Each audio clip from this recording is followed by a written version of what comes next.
ಜೈ ಶ್ರೀಕೃಷ್ಣ. ಜೈ ದುರ್ಗಾಮಾತಾ. ಆತ್ಮೀಯರೇ, ದುರ್ಗಾಮಾತೆಗೆ ಮೊದಲು ನಮಸ್ಕಾರಗಳನ್ನು ಸಲ್ಲಿಸುತ್ತಾ ಕವಚಂ ಶ್ಲೋಕದ 9ನೇ ಶ್ಲೋಕನ ನೋಡೋಣ. 9ನೇ ಶ್ಲೋಕ. ಪ್ರೇತ ಸಂಸ್ಥಾತು ಚಾಮುಂಡ ವಾರಾಹಿ ಮಹಿಷಾಸನ ಐಂದ್ರಿ ಗಜ ಸಮಾರೂಢ ವೈಷ್ಣವಿ ಗರುಡಾಸನ. ಪ್ರೇತ ಸಂಸ್ಥಾತು ಚಾಮುಂಡಾ ವಾರಾಹಿ ಮಹಿಷಾಸನ ಐಂದ್ರಿ ಗಜ ಸಮಾರೂಢ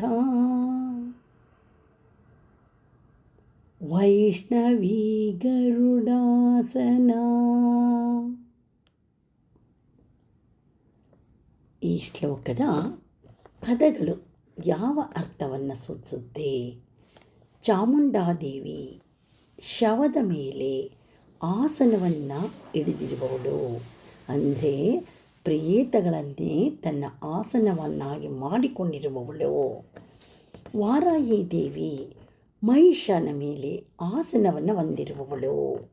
ಐಂದ್ರಿ ಅಂದರೆ ಇಂದ್ರಾಣಿ, ಗಜ ಆನೆಯ ಮೇಲೆ ಸವಾರಿ ಮಾಡುವವಳು.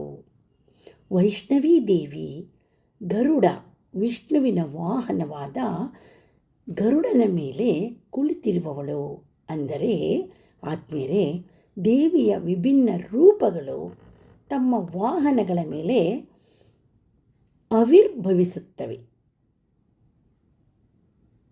ಈ ಒಂದು ಶ್ಲೋಕ ನಮಗೆ ಒಂದು ಮಹತ್ವದ ತತ್ವವನ್ನು ತಿಳಿಸ್ತಾ ಇದೆ. ದೇವಿ ಅಮ್ಮನ ವಿಭಿನ್ನ ರೂಪಗಳು, ವಿಶ್ವದ ಎಲ್ಲ ಶಕ್ತಿಗಳು. ಚಾಮುಂಡಾ ಪ್ರೇತದ ಮೇಲೆ ಅಲಂಕಾರ, ಮರಣ, ಭಯ, ದುಷ್ಟ ಶಕ್ತಿಗಳ ನಾಶ, ಜೀವನದ ಭಯಗಳನ್ನು ಜಯಿಸುವ ಶಕ್ತಿ. ವಾರಾಹಿ ಮಹಿಷದ ಮೇಲೆ ಅಜ್ಞಾನ ಮತ್ತು ದುಡಿಮೆಯ ಮೇಲೆ ವಿಜಯ, ಧೈರ್ಯ ಮತ್ತು ಸ್ಥಿರತೆ ನೀಡುವ ಶಕ್ತಿ. ಐಂದ್ರಿ ಆನೆ ಮೇಲೆ ಶಕ್ತಿ, ಗೌರವ, ರಾಜಸತ್ವ, ನಾಯಕತ್ವ ಮತ್ತು ಧೈರ್ಯದ ಸಂಕೇತ ಐಂದ್ರಿ.